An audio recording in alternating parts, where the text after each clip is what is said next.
Bonjour, je fais cette mise au point à la demande de certains ambassadeurs qui sont confrontés actuellement à la mise sur le marché en milieu hospitalier de la réalité virtuelle et qui me demandent l'intérêt.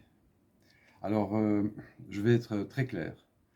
La réalité virtuelle n'a aucun intérêt dans le monde de l'expertise des états de conscience modifiés et de la relaxation. Point 1. En ce qui concerne la relaxation, il est évident que quand on est plongé dans une nouvelle réalité, l'attention est hautement sollicitée, on bouge la tête, on se retrouve dans une nouvelle réalité recréée en 3D, et l'attention est stimulée. Donc c'est exactement l'effet inverse de ce que nous visons en relaxation, en induction de relaxation, puisque dès que on induit la relaxation, les yeux se ferment et donc le sujet ne peut pas observer la scène qui a été recréée à grands frais en réalité virtuelle. Donc, cet effort technologique, cette prouesse technologique qu'il faut reconnaître, qui est la réalité virtuelle, n'a aucun sens pour l'induction d'états de relaxation. En ce qui concerne maintenant les états méditatifs,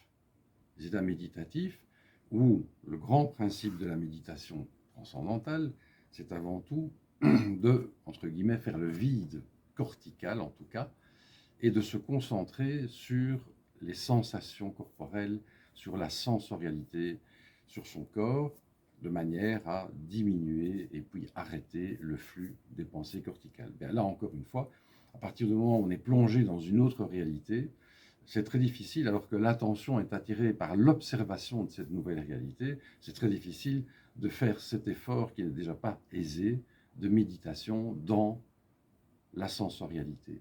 Et donc, c'est encore une fois, de nouveau, pas indiqué.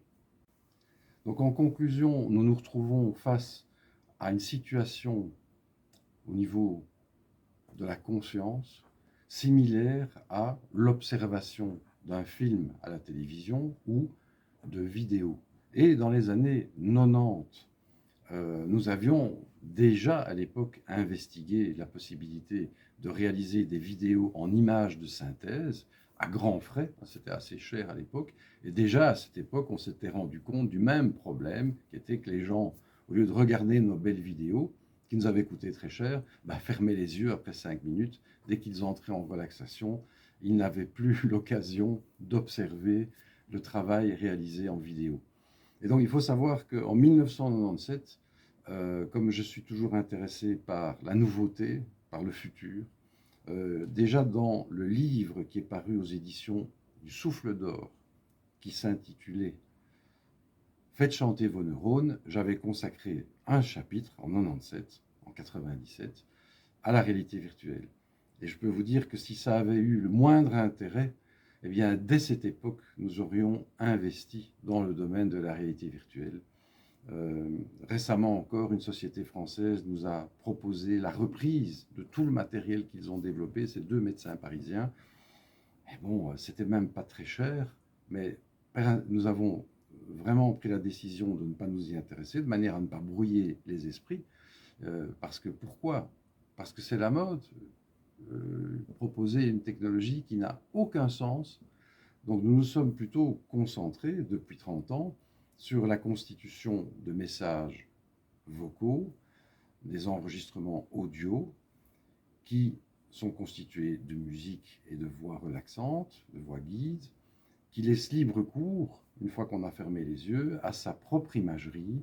Et donc c'est chacun avec son histoire qui va générer sa propre imagerie. Donc on voit bien que la réalité virtuelle, même si elle est très intéressante, par exemple, pour de traitement de phobie, par exemple, on comprend bien son utilité.